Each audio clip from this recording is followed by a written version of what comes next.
In Lesson 4, we talked about male and female understandings. When you watch spirit science, you have two choices in how you understand it.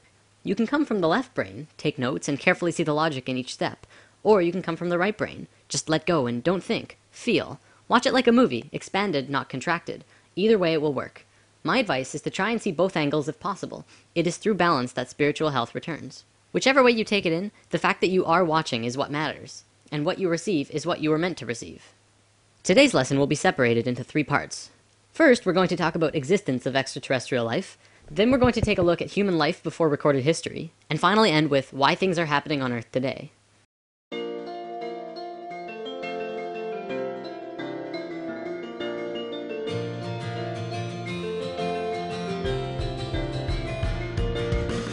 Part 1. The Dogon Tribe, Sirius B, and Dolphins. There is an African tribe near Timbuktu called the Dogons, who hold information that would be absolutely impossible to know according to today's standards.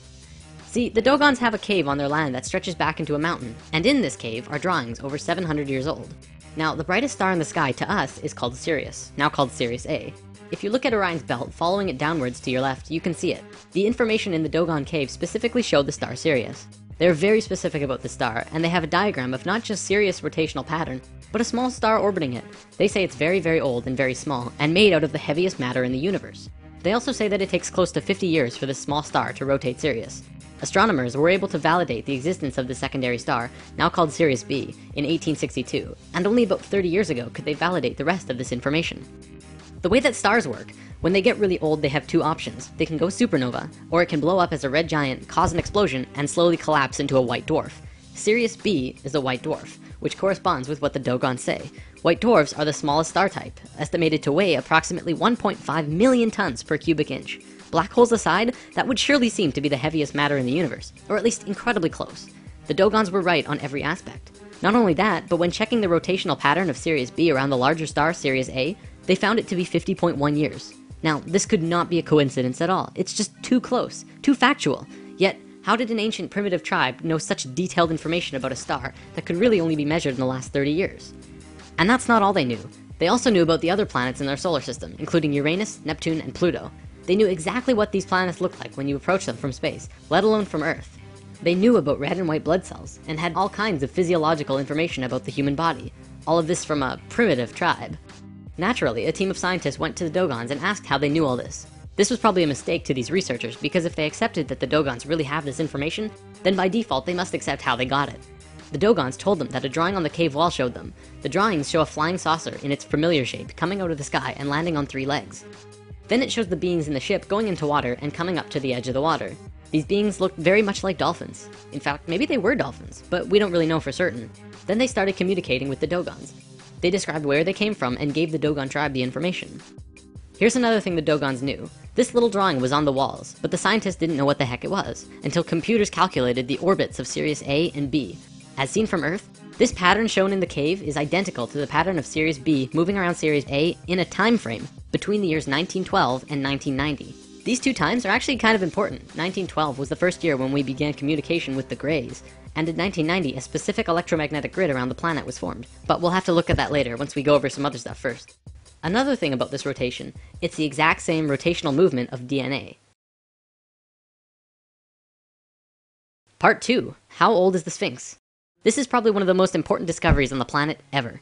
The first one to really discover this was R.A. Schwaller de Lubitz. He is a famous Egyptian archaeologist who has written many books.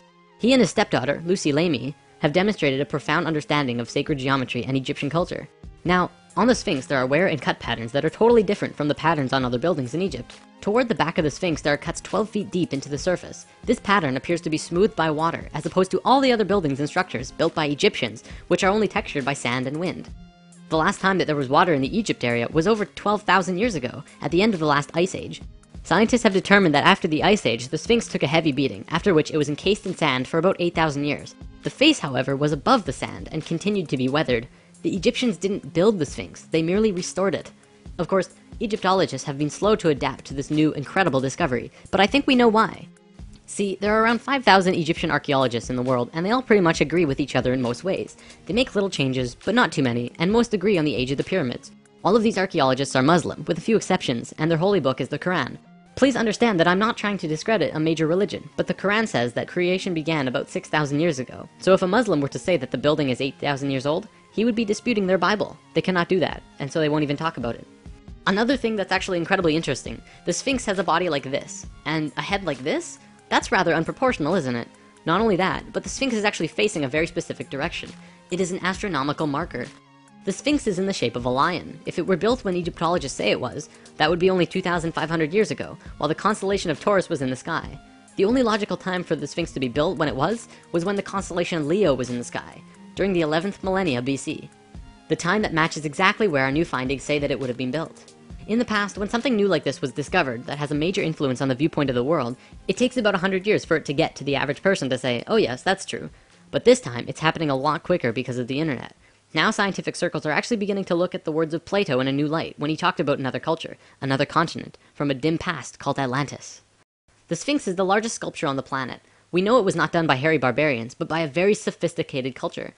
And it was not done by anybody we now know here on Earth. From a scientific point of view, this is the first solid evidence to be accepted about the true age of civilization.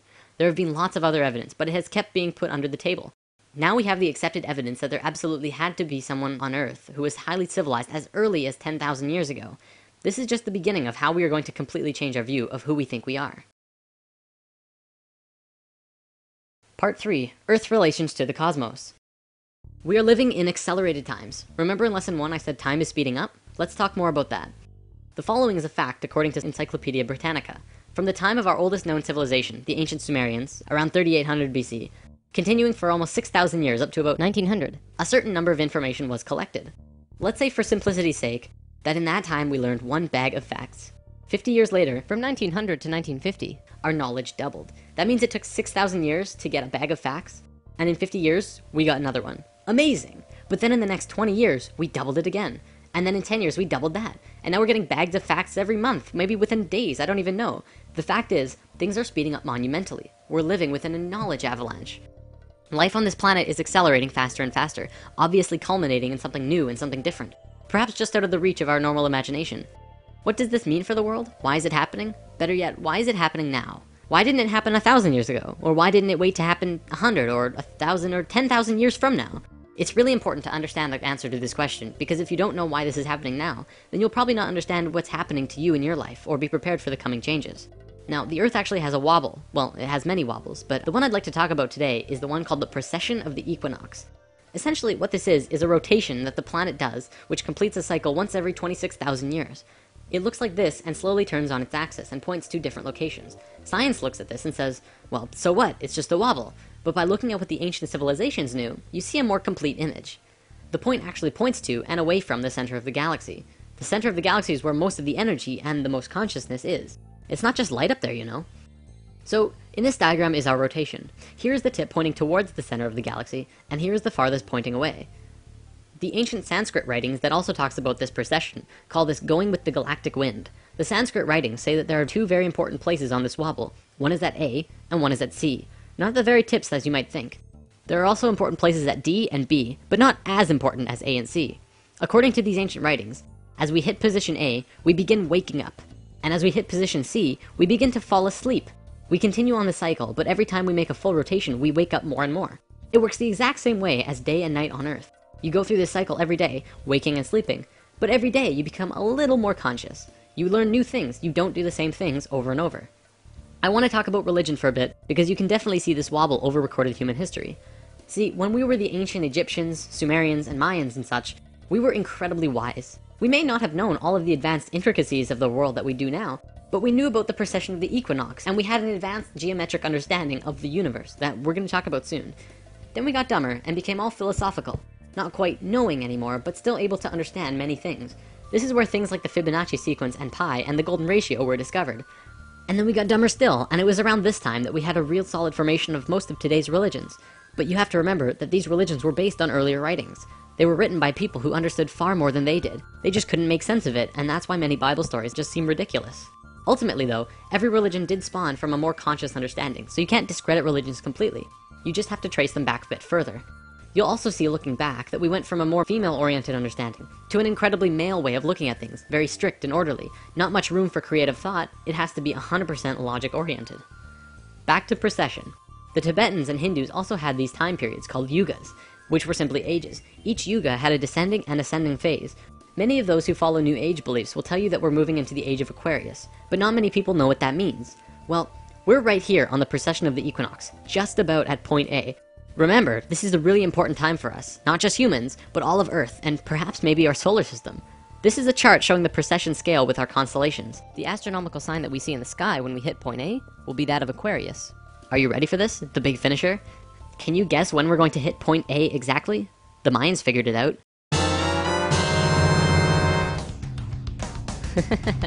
Yep.